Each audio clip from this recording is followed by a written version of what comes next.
સુરત મહાનગરપાલિકાના Udhna south zone બીના કનકપુર ઇજનેર કચેરીની આગળ જ આવેલ પે એન્ડ યુઝ ટોયલેટની પરિસ્થિતિ ખૂબ જ ખરાબ હાલતમાં. સમગ્ર ટોયલેટમાં ગંદકીનું સામ્રાજ્ય જામ્યું હદ તો ત્યારે થઈ કે જ્યારે મહિલાઓ માટેના બાથરૂમમાં જ દરવાજા પણ નથી. કનકપુર બસ સ્ટોપ પાસે મહિલાઓ વગર દરવાજાવાળા બાથરૂમ યુઝ કરવા માટે મજબૂર બન્યા. મનપાના પે એન્ડ યુઝ ટોયલેટની હાલત બની દયનીય. ઉધના સાઉથ ઝોન બીની મુખ્ય ઇજનેરની કચેરીની બાજુમાં જ ગંદકીનું સામ્રાજ્ય.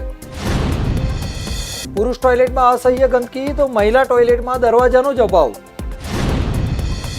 એક તરફ સુરત મહાનગરપાલિકા સફાઈની મોટી મોટી વાતો કરી રહી છે અને વિકાસ મોડેલ સુરતને બતાવી રહી છે, ત્યારે બીજી તરફ સુરત મહાનગરપાલિકા સંચાલિત મહિલાઓના શૌચાલયમાં દરવાજા જ નથી. મૂતરડીઓમાં ગટર વહેતી હોય તેવા દ્રશ્ય જોવા મળ્યા હતા. એક તરફ સરકાર મહિલાઓની સન્માનની વાતો કરતી હોય છે, ત્યારે બીજેપી સંચાલિત મહાનગરપાલિકાના શૌચાલયમાં મહિલાઓનું અપમાન થઈ રહ્યું હોય તેવું કહીએ તો ખોટું નથી. મહિલાઓ વગર દરવાજાના શૌચાલયમાં શૌચ કરવા મજબૂર બન્યા છે. આ ટોયલેટની બાજુમાં જ ઉધના સાઉથ ઝોન બીની મુખ્ય ઇજનેરની કચેરી આવેલી છે, તો પણ અધિકારીઓ કે કર્મચારીઓને આ દેખાતું નથી. એવું તો કેમ શક્ય બને? જે મહિલા સફાઈ કર્મચારી આને હેન્ડલ કરે છે તેઓ વારંવાર રજૂઆત કર્યા પછી પણ અધિકારીઓ સાંભળતા નથી તેવું નિવેદન કેમેરામાં આપી રહ્યા છે. સંચાલક જે છે તેમનો પગાર પણ બંધ કરી દેવામાં આવ્યો છે. આ વિસ્તારમાં બીજા પણ પે એન્ડ યુઝ ટોયલેટ બંધ હાલતમાં પડ્યા છે, ત્યારે મનપા તંત્ર હવે ક્યારે જાગશે અને આ સમસ્યાનું નિરાકરણ લાવશે તે જોવું રહ્યું.